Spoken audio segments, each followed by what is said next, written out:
Chlorobenzene का उदाहरण लेते हुए फ्रीडल क्राफ्ट अपक्रिया पर संक्षिप्त टिप्पणी लिखिए। अब आपसे क्वेश्चन कह रहा है बेटा कि ये क्लोरोबेंजीन का उदाहरण लेते हुए आपको फ्रीडल क्राफ्ट अपक्रिया पर संक्षिप्त टिप्पणी लिखना है। ये क्वेश्चन आपसे बेटा 2022 में बोर्ड के एग्जाम में पूछा जा चुका है। तो देखिए, फ्रीडल क्राफ्ट अपक्रिया की अगर बात करूं तो फ्रीडल क्राफ्ट अपक्रिया मैंने आपको अभी बताई दो तरह की होती है, या तो एल्किलीकरण होगी या तो एसिलीकरण होगी। या तो आपके पास बेटा आएगी एल्किलीकरण और या फिर आपके पास आएगी बेटा एसिलीकरण। तो मैं सबसे पहले बात करता हूं एल्किलीकरण की। किसकी बात करता हूं बेटा? एल्किलीकरण की। तो ध्यान से देखिए, अब वो कह रहा है बेटा कि जब हम क्लोरोबेंजीन की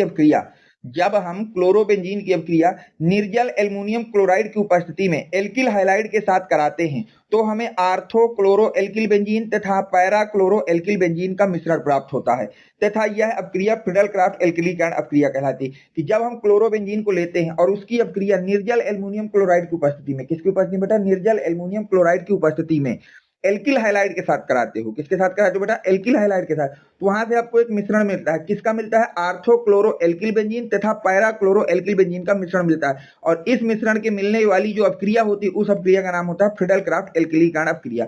अब अपक्रिया कैसे होगी इसकी बात कर लेते हैं। ये हमारा क्लोरोबेंजीन है बेटा, इसकी रिएक्शन एल्किल हाइलाइड के साथ करा दी। किसकी प्रेजेंस में बेटा?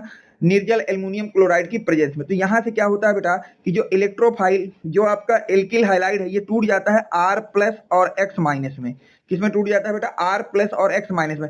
R प्लस में टूट गया, इसका मतलब जो R वाला भाग है किसकी तरह काम करेगा बेटा? इलेक्ट्रोफाइल की तरह। और हमको ये बात पता है कि जो क्लोरोबेंजीन होता है उसमें इलेक्ट्रोफाइल या तो आर्थो पे आएगा या तो पैरा पे आएगा। तो एक बार मैंने इलेक्ट्रोफाइल को आर्थो पे जोड़ दिया और एक बार कहां पे जोड़ दिया? पैरा पे। अब दो जगह अगर मैंने इलेक्ट्रोफाइल को जोड़ा है तो दो जगह से H निकलेंगे, वो दोनों H इन दोनों X को लेके बना लेते हैं, क्या बना लेते हैं बेटा आपके पास? HCl। यहाँ पर HCl नहीं है, HX कर लेना बेटा। यहाँ पे क्या बन जाएगा? HX, क्योंकि यहाँ पे रिएक्शन एल्किल हाइलाइड से कराई जा रही। तो देखिए इस रिएक्शन में क्या हुआ, हमने क्लोरोबेंजीन को लिया, इसकी रिएक्शन एल्किल हाइलाइड के साथ कराई तो हमको वहां से मिला आर्थो क्लोरो एल्किल बेंजीन और पैरा क्लोरो एल्किल बेंजीन और साथ में मिल गया हाइड्रोजन हाइलाइड। हाइड्रोजन हाइलाइड, ये हो गई एल्किलीकरण अपक्रिया। अब हम बात करते हैं बेटा एसिलीकरण अपक्रिया की। एसिलीकरण क्या कहती है इसकी बात कर लेते हैं। देखिए वो कह रहा है कि जब हम क्लोरोबेंजीन की अपक्रिया, किसकी अपक्रिया बेटा? क्लोरोबेंजीन की अपक्रिया निर्जल एल्युमिनियम क्लोराइड की उपस्थिति में, बेटा किसकी उपस्थिति में बेटा? निर्जल एल्युमिनियम क्लोराइड की उपस्थिति में एसिटिल क्लोराइड के साथ कराते हैं। किसके साथ कराते हैं बेटा? एसिटिल क्लोराइड के साथ। तो हमें आर्थो क्लोरो एसिटोफिनॉन तथा पैरा क्लोरो एसिटोफिनॉन का मिश्रण प्राप्त होता है तथा यह अपक्रिया फ्रीडल क्राफ्ट एसिलीकरण अपक्रिया कहलाती है। तो फ्रीडल क्राफ्ट एसिलीकरण में क्या है बेटा? क्लोरोबेंजीन की अपक्रिया तो कराना है, किसकी उपस्थिति में? निर्जल एल्युमिनियम क्लोराइड की उपस्थिति में। पर यहाँ पर रिएक्शन हम कराते हैं बेटा एसिटिल क्लोराइड के साथ। किसके साथ कराते हैं बेटा? एसिटिल क्लोराइड के साथ। और जब ये रिएक्शन आप एसिटिल क्लोराइड के साथ कराते हैं तो वहां से आपको एक मिश्रण मिलता है, किसका?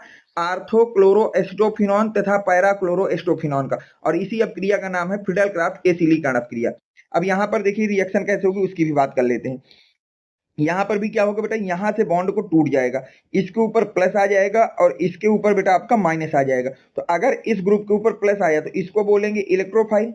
और हमको ये बात पता है कि क्लोरोबेंजीन पे जो इलेक्ट्रोफाइल आता है वो आर्थो और पैरा पे जुड़ता है। तो एक बार इलेक्ट्रोफाइल को आर्थो पे जोड़ दिया, एक बार पैरा पे जोड़ दिया, दो जगह जोड़ा तो दो H निकले, दो H दो Cl को लेकर 2 मोल ऑफ HCl बना दिया। तो ये रिएक्शन हो गई।